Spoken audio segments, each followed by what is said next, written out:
Hello, people. Welcome back to our channel Technologic. We are back with another informative video. तो मैं करने वाली थी नोटिफिकेशंस को डिसेबल इन एनवाई टाइम्स एप्लीकेशन, तो आपको भी बता देती हूँ। स्क्रीन को जैसे फॉलो कर लो, एप्लीकेशन ओपन कर लिया है। बॉटम राइट जहाँ पे यू दिख रहा है ना, वहाँ पे आपको टैप करना है। देन टॉप राइट में आपको दिख जाएगा एक gear icon, that is your settings.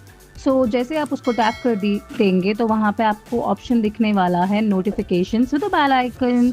तो उसको आपको टैप करना है और उसको टैप करने के बाद there are two things. First of all आपको दिख रहा होगा breaking news, morning briefing, the evening. तो जैसे आप उसको जस्ट उस पे टैप करोगे तो वो एकदम स्लाइड हो जाएगा टूवर्ड्स द लेफ्ट। और उसके अलावा एडजस्ट सेटिंग्स पे भी अगर आप टैप करेंगे तो शो नोटिफिकेशंस को जैसे आप टॉगल ऑफ कर देंगे तो वो वैसे भी आप उसको पूरी तरीके से ही सारे के सारे नोटिफिकेशंस डिसेबल हो जाएंगे।